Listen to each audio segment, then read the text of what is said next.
Hello. Today what I'm going to do is go over the contents of the August 2020 Apocabox. So I got this box right around a week ago, and I hadn't had the time to come out here and review the gear that was in the box, but I have posted a couple of the projects that were in the box. And I'll put links down below where you can check those out. First item is the Apoca key. Now this here is a metal key that was made for pushing buttons at an ATM, for hooking doors to open them and such. Because of COVID, it gives you hands-free, your fingers aren't touching the keypad and so on. Now it has this heavy cable here, which you can remove just by twisting it. And then you can put, keys on this and so on. But to be honest, if I was going to use it, I'd put that already on the key ring that I have. It makes it a lot easier for me. But is this something I'll use? Possibly. Many people can use this. Myself, I probably will not, but I'll give it to somebody that may want to have something like this. This here is a book all about the figure 4 Deadfall trap.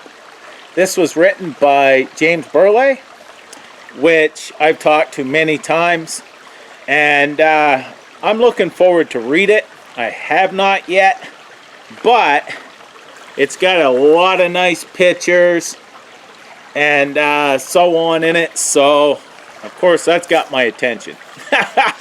But I'm sure it's going to be a very good read. I've got good feedback about this, and I'm looking forward to it.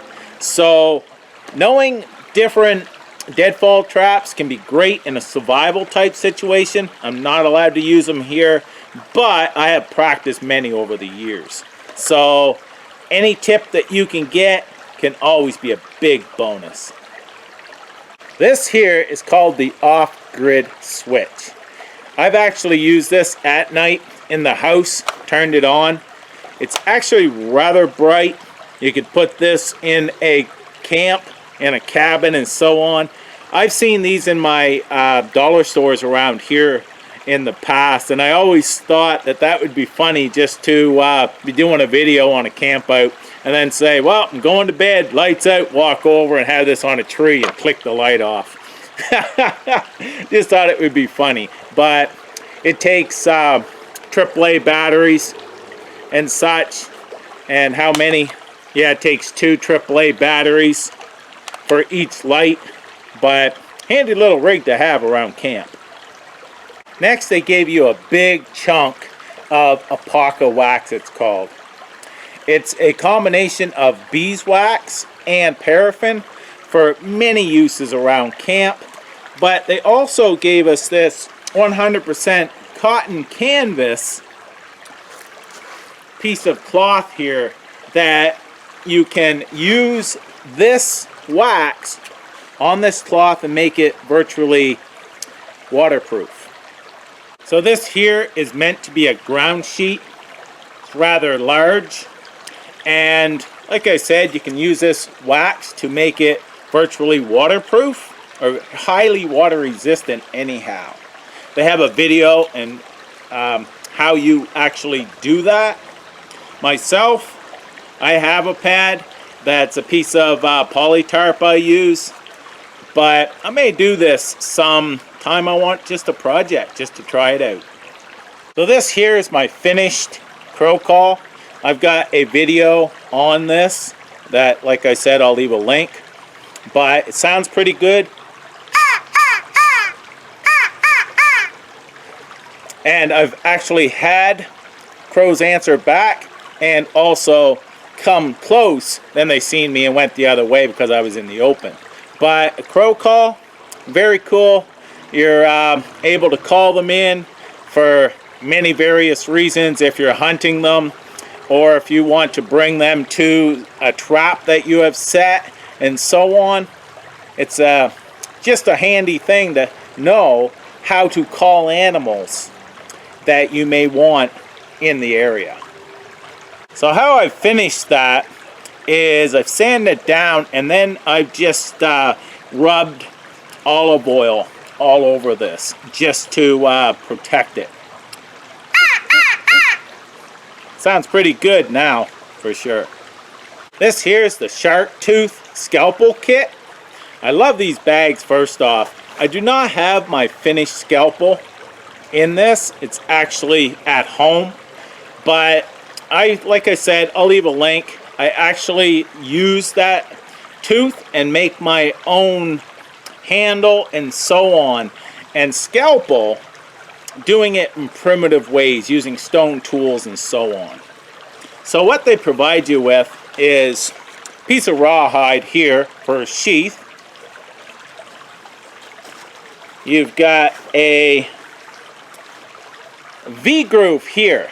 What that's for is you take your rawhide and you put it over top like this, and then when you poke with a needle, you can easily poke your needle through. So it's just something to help you sew up your leather sheath. Now this is rawhide. In here they also give you a needle, and the shark tooth was attached to this side, but that's your handle as well.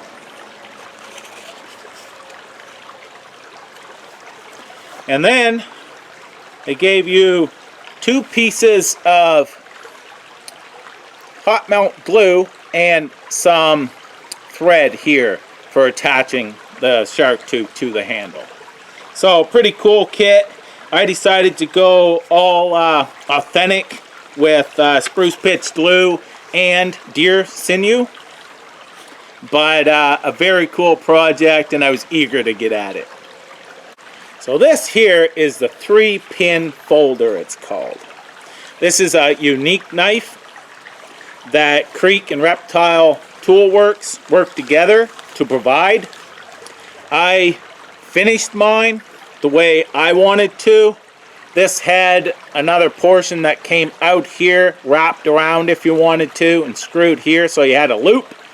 I actually cut it off because I just wanted it like this. Also sanded it down to fit my own hand and needs. And I also took it all apart and rubbed it all down with olive oil as well. So how this works, as you see, I've got this bent up. I can put my fingers in underneath, pull this out, and push it back down in. Now it's ready to carve. When I want to put it together, I pull that back up, slide it in, and push it back down. They do come sharp. I sharpen this up a little bit more for my own preference. But let's see how it carves.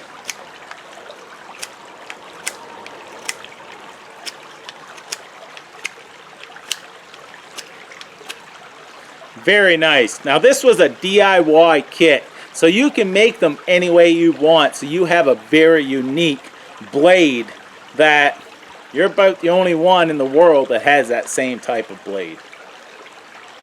So that was the Apocabox this month, and I really enjoyed these projects. The shark tooth scalpel, that's something that I don't find around here, shark teeth. So that was very cool, and I was very excited about doing that. This folder, very nice folder. You can really pry on that as well and carve with it. Very sturdy. And the light, I can't say. The only thing that I probably won't use is the key, the Apoca key, but many people will be. So, want to thank Creek and his crew for providing this box, and I'll leave a link down below where you can check these out. Thanks for watching. Take care. All the best.